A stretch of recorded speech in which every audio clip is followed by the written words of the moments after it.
La tradition a été une fois de plus respectée au centre d'état civil de Douala Kaltema Bonaberi en présence du sous-préfet de cet arrondissement. Ce samedi, Marie-Angéline Meboué, l'officier d'état civil, a uni de nouveaux couples. 20 au total, ces hommes et femmes qui vivent en concubinage depuis plusieurs années ont manifesté de manière officielle leur désir de vivre ensemble jusqu'à la fin de leur vie. À cause du grand nombre de postulants, les choses ont commencé tôt ce jour où de fines gouttelettes d'eau ont béni la journée. Textes de loi ont été lus et expliqués aux participants en français et en anglais. Après la remise des alliances devant sceller les anciens nouveaux toutoureaux, le maire les a déclarés tous unis par les liens de mariage. La célébration des mariages collectifs en vigueur au Cameroun est une initiative du gouvernement de la République. Elle a pour objectif de promouvoir l'essor de l'unité familiale légalement établie par l'union des personnes vivant en concubinage depuis de longues années, gage de la paix et de la cohésion sociale. Elle favorise la légitimation des enfants naturels nés hors mariage en renforçant ainsi leur intégration et leur protection sociale.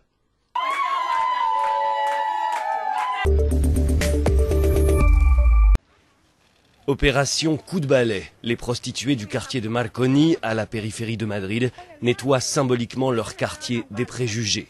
Elles dénoncent la nouvelle loi de sécurité citoyenne qui instaure des amendes, jusqu'à 600 € pour elles et jusqu'à 30 000 € pour leurs clients. Et pour éviter ces amendes, elles affirment devoir prendre plus de risques.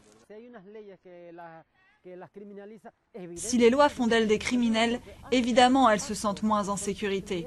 Leurs passes doivent être plus rapides, plus précaires, elles doivent aller plus loin pour offrir leurs services. Et tout ça représente un danger.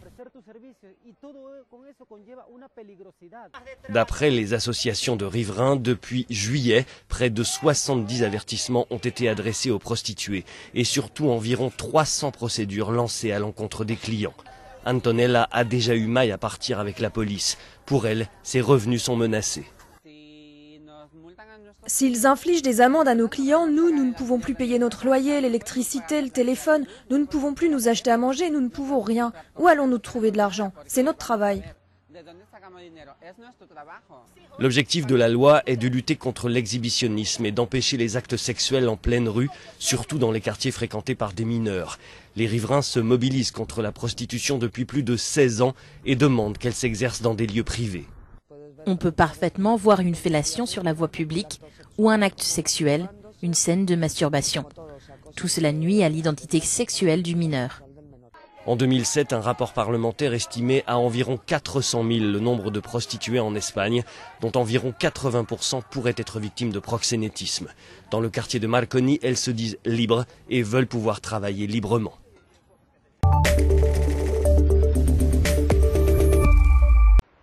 Les collines de Virginie occidentale, un paysage profondément marqué par des décennies d'exploitation minière. Engins de forage et montagnes de charbon sont partout, même à quelques mètres de l'école primaire. Si l'administration américaine tente aujourd'hui de s'orienter vers le renouvelable, ici, le charbon règne encore en maître. La plupart des gens de mon âge, qui sont un peu plus âgés et qui ont du boulot ici, travaillent d'une manière ou d'une autre pour l'industrie minière. C'est comme ça depuis longtemps. En 2013, Dale décide de s'installer au Vert, près de la forêt de Kanawa. Mais après la construction d'une mine à quelques centaines de mètres de sa maison, elle s'inquiète aujourd'hui pour sa santé. Au départ, lorsqu'ils ont testé notre eau, elle était d'une qualité fantastique. Mais maintenant, c'est presque une phobie, une expérience post-traumatique. On ne sait pas ce qu'il y a dans l'eau. On ne sait pas si on peut faire confiance aux analyses. Aux États-Unis, la technique dite de déplacement de sommet est de plus en plus utilisée par les exploitants de charbon, jugée plus économique. La forêt est rasée, la montagne détruite à coups d'explosifs et les gravats évacués par des excavatrices géantes. Des déblais qui sont ensuite repoussés dans les vallées avoisinantes.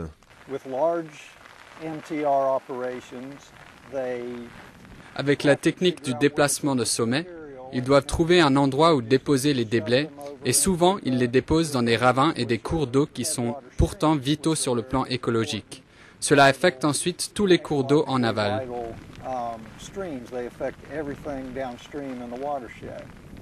Des déchets qui peuvent augmenter drastiquement le taux d'acidité des lacs et rivières. Un danger pour la faune marine, mais aussi pour l'être humain. Des activistes comme Jim se félicitent de la poussée écologiste du gouvernement. Mais ici, la mine reste parfois le seul moyen de survivre.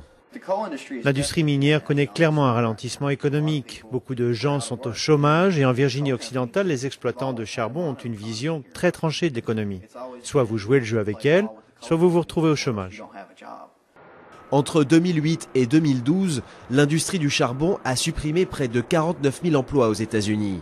Et la production est à son niveau le plus bas en 20 ans.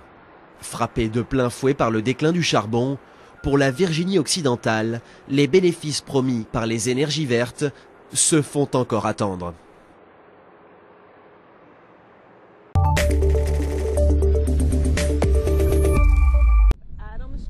Cathy s'est installée dans cet archipel au sud de la Floride il y a 19 ans pour vivre en bord de mer. Mais elle n'avait pas prévu de se retrouver littéralement les pieds dans l'eau. Des marées plus hautes que d'habitude ont récemment transformé son quartier en marécage. Cathy craint aujourd'hui que la montée des eaux ne fasse chuter la valeur de sa maison, estimée à 700 000 $. Je pense que personne ne voudrait traverser une étendue d'eau pour venir visiter cette maison. Et personne ne voudrait l'acheter d'ailleurs.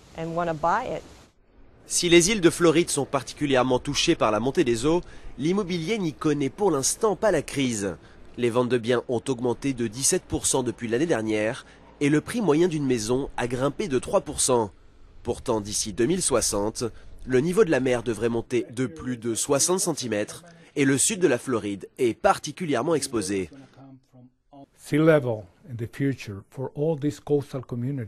Ces communautés vont être affectées à l'avenir par la montée du niveau de la mer. Ils vont payer plus de taxes et vont dépenser plus d'argent pour réparer leurs propriétés à cause des inondations. Et à un moment ou à un autre, ils devront partir. À ce moment-là, leurs biens ne vaudront plus un sou.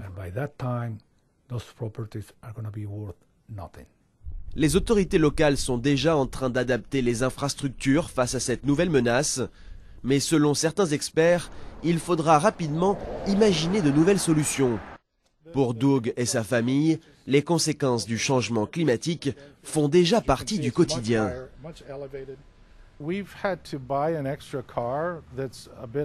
On a dû acheter une nouvelle voiture qui est plus haute pour faire face aux inondations dans le quartier, afin de pouvoir continuer à se déplacer sans abîmer les freins. Surtout que le van de ma femme est bien plus proche du sol. Installé ici depuis plus de 30 ans, Doug n'a aucune envie de quitter sa terre d'adoption. Mais la montée des eaux pourrait bien ne pas lui laisser d'autre choix. Au détour d'une crique le long du fleuve Potomac, apparaissent les vestiges d'une flotte fantôme. À Malhos Bay sont échoués presque 200 navires datant du début du siècle. Don connaît la baie mieux que quiconque, mais chaque fois qu'il revient, l'émerveillement reste intact. Cet endroit est comme un laboratoire où nous pouvons mener des tests et des études et faire venir des touristes pour voir un véritable pan d'histoire. Ici gisent les vestiges d'une flotte construite en 1917 lors de l'entrée en guerre des États-Unis. Mal conçus, trop chers à entretenir, aucun de ces navires ne traverse l'Atlantique. Rachetés par une société chargée de les démanteler, ils sont transportés ici, mais coup du sort, l'entreprise fait faillite, ils sont finalement laissés à l'abandon dans cette baie. Aujourd'hui, ils forment le plus grand ensemble de navires de la Première Guerre mondiale dans tout le monde occidental. Finalement, c'est assez ironique, au milieu de ces navires qui devaient participer à une guerre destructrice, de voir la nature reprendre ses droits. Les épaves abritent en effet une riche faune, attirée par la végétation qui a envahi ce cimetière marin. Ces navires permettent à la vie de se développer, que ce soit en offrant un nid aux balbuzards, un abri aux bas rayés ou encore un support pour les huîtres.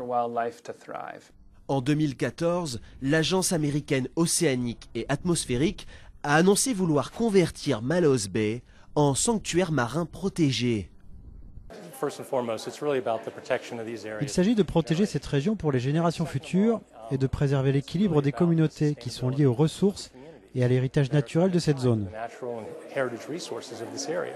Les habitants de la région voudraient que Mallows Bay devienne une vitrine de l'écotourisme dans le Maryland. Le projet a même reçu le soutien du président Barack Obama, mais il doit encore être examiné au Congrès et ne sera validé au plus tôt qu'en 2017.